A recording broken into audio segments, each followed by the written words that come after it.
everybody, my name is Clifford and I'm back for a brand new video. And today's video is going to be the last video of 2023, and I decided to dedicate this video on Monkey D. Luffy. So yes, we're going to be discussing Monkey D. Luffy, or to put it in simple context, the title of the video will just simply called Luffy, alright? Now, I would like to necessarily clarify and mention throughout the video is that I'm basically making this video on Luffy, but this isn't necessarily a video on Luffy's entire story in the entire One Piece world, such as beginning to end. No, this is more of like a what if thing, right? It's more just like using Luffy as sort of the basically the how do I describe it? It's sort of like being the being sort of the central figure of what I'm going to be discussing, more of the possibilities and the what if of a certain thing, right? And to basically put in context, I mentioned this before on one of my now it's called X and like that. I posted one on my X comments and like that about talking about the possibilities of like a Dark Luffy, right? Going over that necessarily, right? And this is what I'm going to be doing in this video and stuff like that, right? So I'm basically going to be talking about the whole awakenings of zones and how it's really unique, but at the same time talking about how there seems to be a difference, right, between, the white aura that someone would give off, and then you have someone who have a bit of a black aura, like with the black clouds and the white clouds and stuff like that, going over the discussions of that, alright? So let's begin with the video and stuff like that, okay? Well, I decided to like really dedicate this on the possibilities of like what if we actually did get like a Dark Luffy, right? Like what if we actually did, okay? And now we gotta keep in mind here, before we really get into this discussion, I feel like it's important to really narrate and basically describe, right, that no matter what, Luffy has always been shown to have like a free spirit in mind, right? He's always been shown to have a very free spirit in mind, right? No matter how much over time Oda has never really portrayed Luffy in the sense of like where his mind basically becomes corrupted, right? He's always been shown as sort of like, someone who can be responsible at times, but is more playful and more of more in tone with like getting more of a childish ambition, who doesn't always think logically, but can sometimes do the right thing when he knows that he needs to do it. But he's also shown to be more free spirited mind, someone who won't really necessarily be corrupted by madness or actions like that. However, there have been times throughout the course of the series where you have to stop and think yourself of the possibilities of like, what if it actually did occur, even though it never will, right? And I don't think Oda's ever going to go down that route, right? And I don't think Oda ever will. But it is an interesting factor to basically show us that, hey, just because there's good in the world, there can also be bad. To put it in simple context, all right? Like, remember the line from Harry Potter and the Order of the Phoenix in the film version? I don't know if this was said in the book, but in the movie, I remember when Sirius Black was talking to his god nephew Harry, he basically mentioned that everyone has good and evil, and it's basically a choice, a decision of like what you choose to act upon. Okay. And that's how it always goes for everyone else. Is like, good and evil are in everything, and you choosing to act upon it is your decision. And Luffy choosing not to act upon evil, even though he technically could, shows that he has great. Oda's basically showing us through Luffy is that no matter how down or something can eventually occur, or you still gotta hold on to what you were necessarily believing in, or what you necessarily have to aim for. Okay. So with the whole. Alright, so to basically continue on, alright, with Luffy's Devil Fruit actually being revealed to be the Sun God Nika, okay? So, and it's really weird, it's like that when you actually look at his Devil Fruit, right? And matter of fact, really, his Devil Fruit has been revealed to be the mythical zone Sun God Nika, okay? And in reality, and some people have actually pointed this out before, is that when you're first eating the Devil Fruit on a normal basis, it really does seem like it should be just a paramecia. It's almost like it doesn't actually come into the whole zone aspect until the actual transformation, particularly Gear 5th. I mean, with Gear 2nd and Gear 3rd, I mean, that's one thing, because like with Gear 2nd, it's more of like he's like creating steam, and yeah, he does get like a bit pinker and like that, but probably because of the blood rushing through his body and like that. But at the same time, it doesn't really seem like a good aspect of like a mythical zone just yet, right? The whole mythical zone doesn't really feel like it's coming into play until the actual Gear 5th, and then you start getting to the whole mythical aspect of it, okay? But at least with other types of zones, like even other human zones, at least they're a little bit more noticeable in that category, all right? They're a little bit more direct. Like they're a little bit more like, yeah, I can see the mythical zone in that. I can see the transformation in that. But with Luffy's, it's a completely different thing, all right? And Oda has even clarified and mentioned that you can consider it a paramecia type, but you can also consider it a zone type, all right? The same thing with the name. You can still call it the Gomu Gomu no Mi, but at the same time, you can also call it the Hito Hito no Mi model Nika, okay? So both names are technically accurate, right? None of them are technically wrong. Both of them can be considered right. Right, and with Luffy awakening his Devil Fruit, and we basically like see it, But then at the same time, when we get into Egghead Island arc, Oda basically shows us that it's not just the white cloud that can occur; dark black clouds can occur as well. Okay, we've seen this with particularly three characters, right?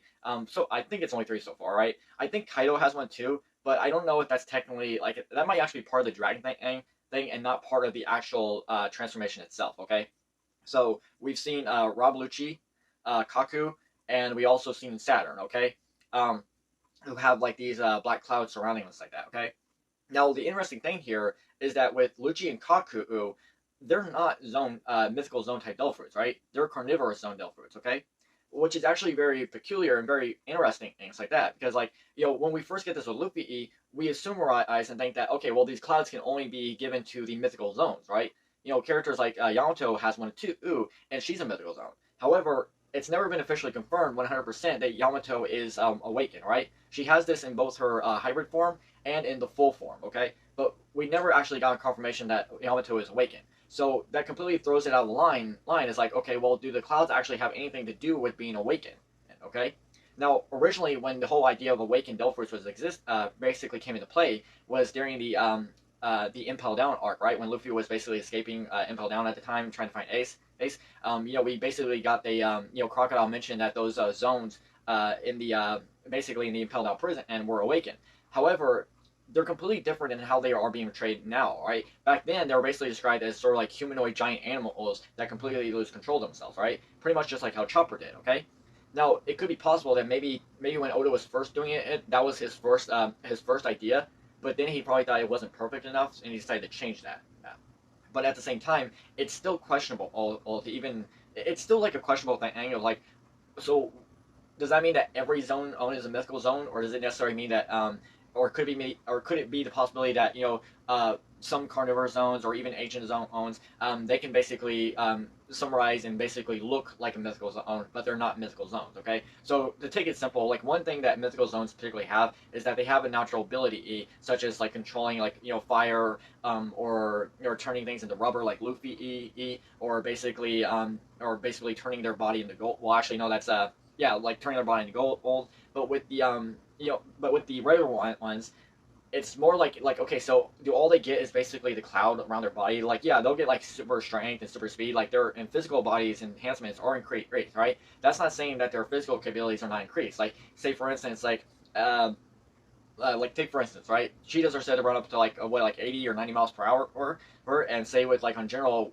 with Lucci, well actually he doesn't have the cheetah for he has the leopard and stuff like that. So, but to put it simple, well, like let's say for instance on regular or with Lucci and his Delphi route, he could say run up to like 80 miles per hour, but then with the awakened full arm, that basically doubles that at that. So that's just more of a suggestion, more of an idea thing to go over, it's like that. Yeah. Now, it's because of those dark clouds that we get introduced is basically the question, and I basically, or more the concept and idea, of like, what if we actually did get something like that, right? Like, what if we ever did get a Luffy who basically lost himself, right? Could those white clouds turn into dark clouds, all right? Because, Oda, typically speaking, it has been confirmed, from what we can understand, that even though the Devil Fruit has been eaten by other people before, it hasn't been awakened in over 800 years, okay? Luffy is the first person to awaken the Devil Fruit in nearly 800 years, okay? Which makes it very interesting here to summarize that we might never actually get to know the possibilities of that. But at the same time, I fear it'd be a good idea to actually look over some basically back ideas in the One Piece world of things that have occurred and the possibilities of like why it could if Luffy had awakened during that time, if his Delphi was awakened again, and the possibilities of those Luffy basically becoming more of a negative Luffy, right? Becoming more of a dark Luffy, okay?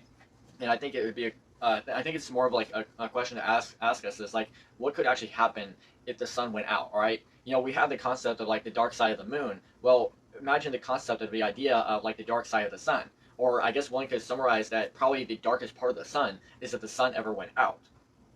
And I think it would be a good concept and basically to talk about. Okay. All right. So to summarize some of the good portions and ideas of like what can we actually look forward to in an example. Okay. Well, when Luffy first awakened his Delphi Road, it was during the Wano arc when he was fighting against Kaido. Okay. During his final round with Kaido and stuff like that, he officially managed to awaken the Delphi road and become and awaken the sun god Nika aspect, right? Where basically his imagination became limited to anything that he imagined the possibilities of what he could do, right? It's more like Oda taking the concept of like a tune force, or basically like old rubber hose animations, and applying that to real world physics, but mixing it into the real into the One Piece world, right? Creating a completely unorthodox and imaginable thing that most people didn't even think of the possibilities of actually occurring, right? So, and that was when we first actually got the awakened form of Luffy, right? But let's rewind the clock back and actually look at some possibilities of like if Luffy did awaken beforehand, right? What are some things that we can look at where something could trigger Luffy's mind and basically switch his goal or basically switch his ambition, right? A lot of people in the One Piece world have had dreams and ambitions and goals that they've set out to achieve, and some of them have taken some of them have given up when they failed and they never want to try again, and they basically changed their ideas and views or basically their course of actions into doing things that they should never be doing, right? It's like you were doing fine at first. I mean, yeah, you failed, but now you're literally taking it out on other people who literally had nothing to do with it. All right, and it's very heartfelt thing when you go over the entire story of it and you understand that Oda's telling a great story here, and he's basically showing us like how these characters with their own ambitions and their own ideas are basically setting on a course path, and then how these paths can actually change them. And it's like you feel bad for them, but at the same time, you're also disgusted by the choices and the actions that they did, right? Like a good example could be Orochi, right? Like I feel very sorry for what happened to Orochi during his past, right? Like him always having to run from that is a very terrible thing. But his actions and choices of what he decided to do when he basically became the shogun of Wano, to basically led him to corruption and power, and basically treat people who actually had nothing to actually do with that just so he can be pleasing himself. Is completely appalling, right? It's basically disgusting, and I hope, like, to me, if I had to summarize it like this, it's like Orochi as a child before he actually met with the crap, I'm forgetting that old lady's name. It's like that, but before he actually met that old lady, because it was during that time when he met the old lady did he really like sort of like.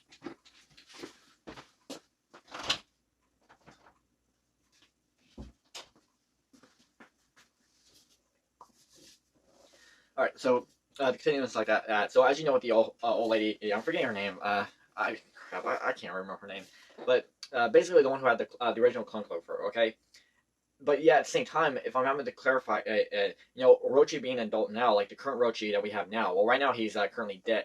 Okay, but the Orochi that we had now, Al, who basically became the Shogun Wano, that guy is a complete bastard, right? I feel more sorry for the young Orochi before he actually came down that path, and I still feel bad for him because he never should have been treated like that. Okay, but then the actions and choices of that he chose to do is basically taking it too far. It's like you cross the path and you never should have crossed it, right? It's completely different when you get to that path and then you're making a decision, but then based on that decision, if you step over the line, you come back through, then you have more reason to say is like, okay, you almost made a mistake. Now you're actually back on the right path. But yet with characters like Orochi, they did not do that. All right, they didn't just step over the path; they chose to follow it completely to the end, which basically led to their demise. Nice, or basic, well, not demise in the sense of like all of them died. Right, I mean, Rochi died, it's like that. But then you have some characters who are basically just got their butts kicked by Luffy because of what they did. All right. All right. All right. So since this video is really dedicated on Luffy and stuff like that, one idea we can look at for too is during the when Luffy and the Straw Hats were basically getting ready to head into the new world, not the current, not during the 2 year time skip, but before that. All right. When they were first entering Sabaody and stuff like that, when Luffy basically punched Saint Charlos and stuff like that. Okay.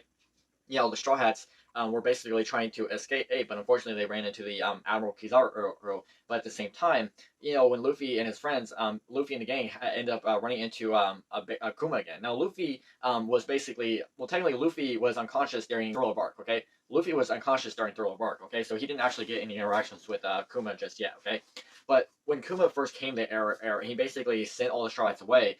Part of Luffy felt very like to summarize it, Luffy actually thought his crew members were gone, right? He literally thought that he failed out and he couldn't protect them, all right?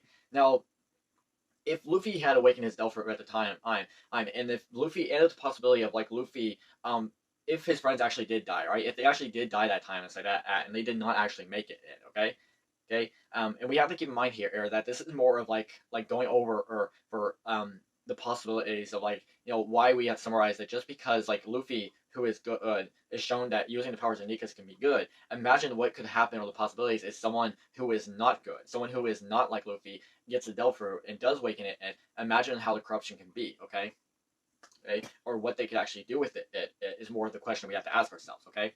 But since Luffy does have the Delph Road, and we know that there can be good and bad with these zones and things like that, what can we see and what could occur?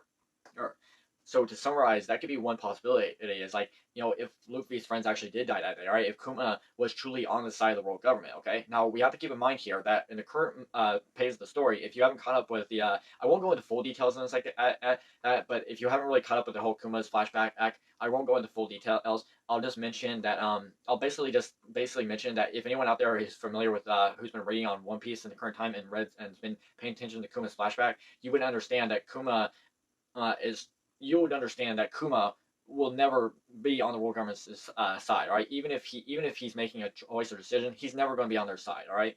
But let's just say for argument in this case that Kuma will let's just say for this testimony for this basically just for that to say that Kuma was on the world government side 100%, and he basically annihilated Luffy's crew. All right. Now, some people probably summarize, well, why didn't he just do it during Thorough Bark? Maybe at the same time, because keep in mind, right?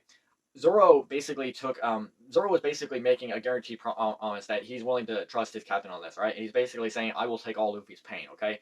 And he basically, summarized that. And and imagine part of Kuma didn't probably thought that Zoro wouldn't even survive, right? He probably even thought the possibilities of that, okay? But not to get off tangent and to keep this about Luffy, if Luffy's friends actually did die that day, the possibilities of Luffy officially being awakened beforehand, and the sort of the idea and the analogy and stuff like that of like what could occur or more or less how it could actually affect him and what he could actually do. Because see, that's the thing is like those clouds that we're getting between a light cloud and a dark cloud of these zones. It's very ambiguous to basically think is like, okay, well, can these clouds actually change? Can a white cloud turn into a dark cloud, or could a dark cloud turn into a white cloud? Right? Like, could they?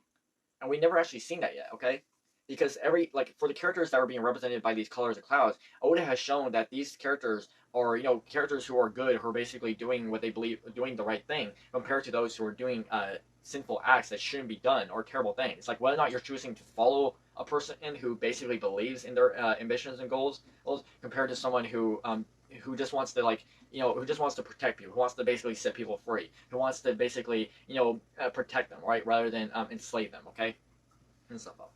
Now, I basically said at the beginning of the video, that Luffy is never going to be corrupted by power, right? I'm sorry about that noise and like that. One of the cats is basically jumping around and like that, and knocking stuff down, so just ignore that.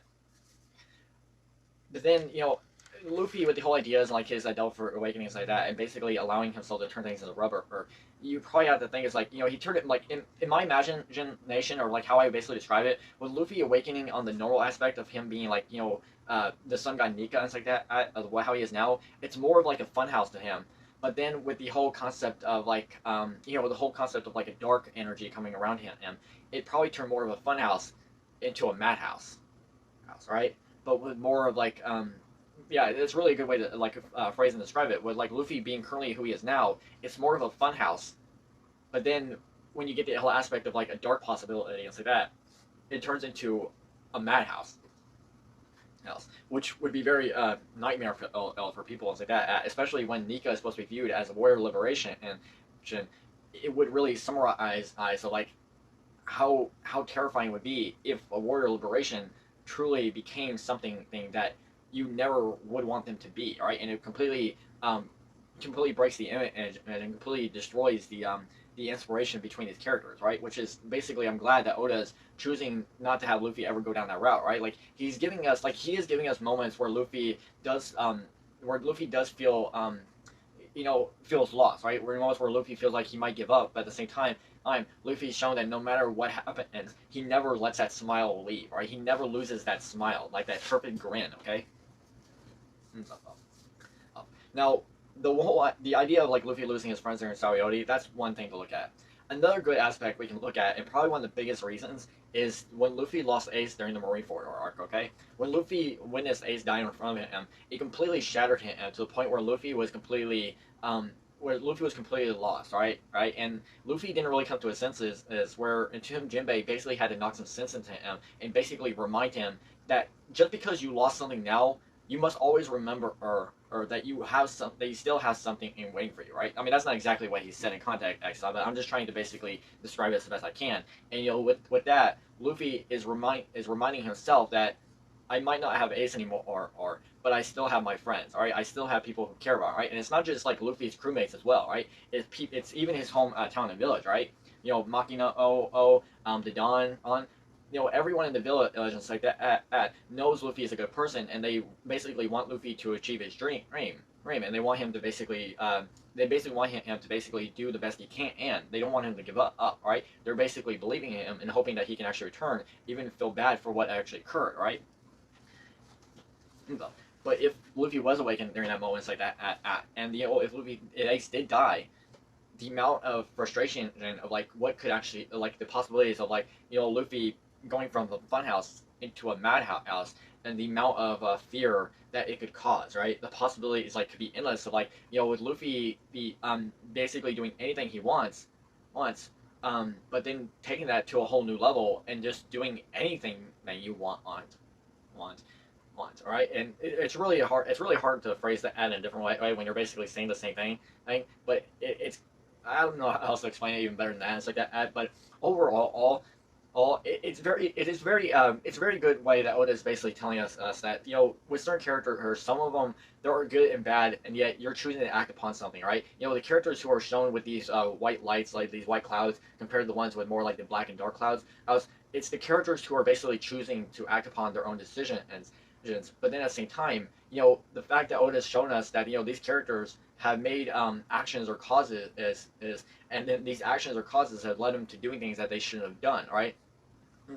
Which basically means that to summarize, maybe if Lucci, she you know or even if say like or a good example would be Yamato, right? I feel like Yamato would be much easier and like that. So when Oda first introduced Yamato and like that as Kaido's son, we basically were led to basically believe or basically think to ourselves that Yamato was basically someone who was going to be completely who was going to be on Kaido's side 100%. Right? That's the way it was supposed to appear to us, but it's not the case. Imagine if it really was if Yamato really was on Kaido's side 100%. All right.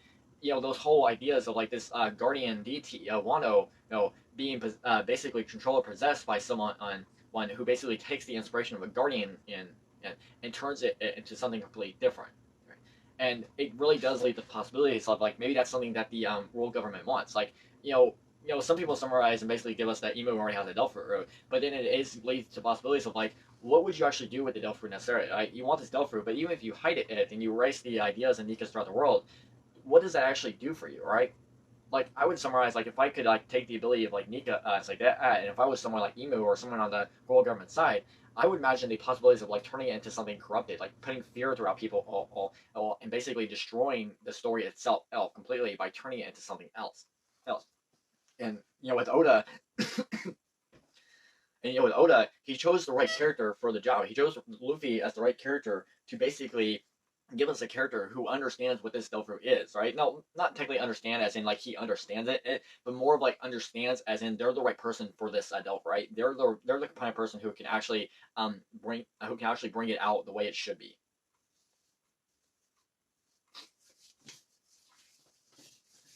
All right. So I think that's all for the videos like that. That's all I'm gonna do for the videos like that. To basically summarize and like that, I don't ever think Luffy is actually going to be corrupted and like that, or the clouds are ever going to be turned dark.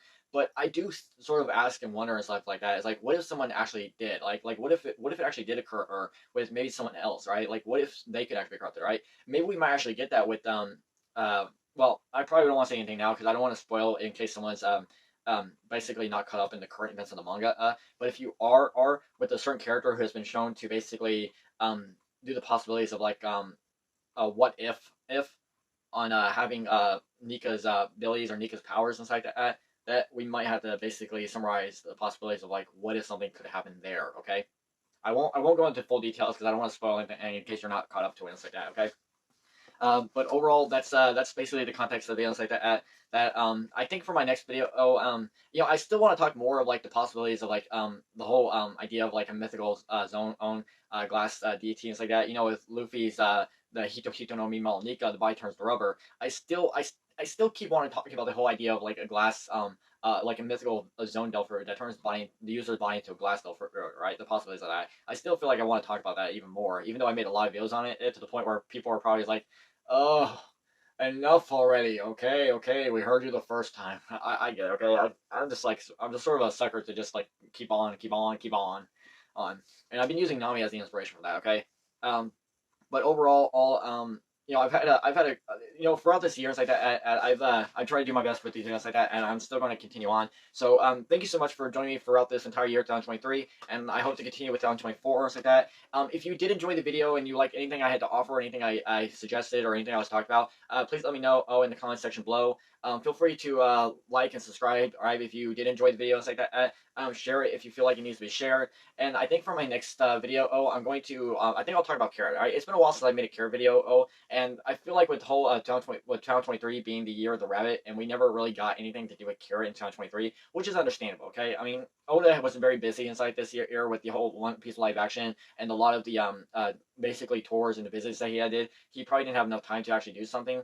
I mean, we did give like color spreads with carrots and like that, and basically teases with rabbits, but it did feel kind of bad that we didn't get anything really big with Carrot, right? I mean, I would summarize and at least hope that we would have at least gotten like a cover story with Carrot to begin, okay? But unfortunately, we never actually got that, okay? So, but I still like it would be a good idea to make a Carrot video like that.